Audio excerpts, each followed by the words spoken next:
या बातमीचे प्रायोजक आहेत हॉटेल बडे पीर। आता मटन व चिकन बिर्याणी फक्त 60 रुपयात।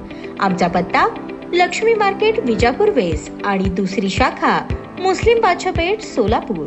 मौजे दहिटणे तालुका अक्कलकोट येथील श्री स्वामी समर्थ सहकारी साखर कारखान्याचे तत्कालीन कार्यकारी संचालक प्रल्हाद चवतराव लावंड यास मारहाण करून त्याच्याकडे रिव्हॉल्वर रोख रक्कम काढून घेऊन सोलापूर येथील वाडधाम मध्ये डांबून ठेवून मारहाण करून 2 कोटी रुपये खंडणी मागितल्या प्रकरणी दाखल गुन्ह्यातून बसलिंगप्पा शिवशरण खेडगी, अशोक भद्रप्पा मुलगे, चंद्रकांत नामदेव मिसाळ, शोएब इसाक पटेल, अमोल गोविंद नायकोडे, मारुती नारायण माने, सचिन कृष्णा शिंदे, कुणाल काशीराज जगताप, अजय सुभाष सारंगमठ यांची जिल्हा व सत्र न्यायाधीश RJ कटारिया यांनी निर्दोष मुक्तता केली। यात हकीकत अशी, श्री स्वामी समर्थ सहकारी कारखान्याचे तत्कालीन कार्यकारी संचालक प्रल्हाद लावंड यास 8 फेब्रुवारी 2013 रोजी सायंकाळी 4:30च्या सुमारास तत्कालीन चेअरमन सिद्धरामप्पा पाटील यांनी कारखाना स्थळी त्यांच्या केबिन मध्ये बोलावून घेऊन ऊस पुरवठा करणाऱ्या मजुरांच्या टोळ्या कामास न आल्याने कारखाना ऊस पुरवठा अभावी बंद करावा लागत असल्याने कारखान्याच्या 2 कोटी रुपयांचे नुकसान झाले, त्यामुळे ते 2 कोटी रुपये दे असे त्यास म्हणून तत्कालीन संचालक बसलिंगप्पा खेडगी, सशस्त्र अंगरक्षक अमोल नायकोडे यांना प्रल्हाद लावंड यांची अंगझडती घ्यायला लावून रोख 7,000 रुपये, ATM कार्ड, गाडीची चावी व रिव्हॉल्वर काढून घेऊन त्यास बेशुद्ध होईपर्यंत बेदम मारहाण करून कारमध्ये जबरदस्तीने घालून सोलापूर येथील इन चॅनलचे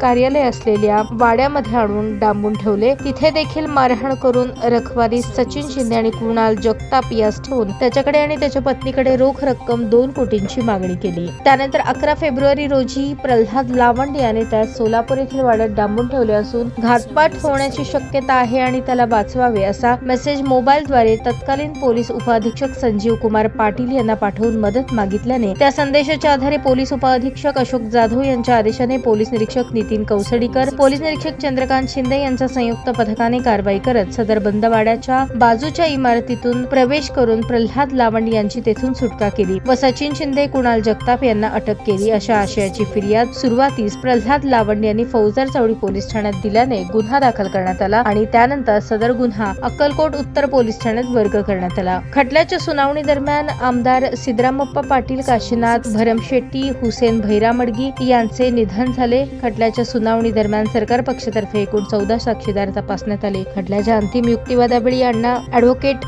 मिलिंद थोबडे यांनी आरोप ठेवण्यात आलेल्या घटना पाहणारा स्वतंत्र साक्षीदार तपासला नाही। फिर्यादीचे रिव्हॉल्वर, ATM कार्ड, गाडीची चावी त्याच्या राहत्या घरातून जप्त करण्यात आली आहे। सचिन शिंदे, कुणाल जगताप यांना घटनास्थळावरून अटक केल्याचा पुरावा नाही। 2 कोटी रुपयांची मागणी खंडणी नसून कारखान्याची येणे रक्कम असल्याचे पुराव्यावरून दिसून येत असल्याचे सांगून अनोळखी आरोपींची ओळख परेड घेण्यात आलेली नाही। फिर्यादीने पोलीस उपअधीक्षक यांना पाठवलेल्या मेसेजबाबत कोणताही पुरावा मिळून आला नाही असे मुद्दे मांडून सर्वोच्च न्यायालयाचे न्यायनिवाडे सादर करून ते ग्राह्य धरून जिल्हा व सत्र न्यायाधीश RJ कटारिया यांनी आरोपींची निर्दोष मुक्तता केली। यात आरोपीतर्फे ॲडव्होकेट मिलिंद थोबडे, ॲडव्होकेट राजकुमार मात्रे यांनी तर सरकार पक्षातर्फे ॲडव्होकेट प्रकाश जन्नू यांनी काम पाहिले।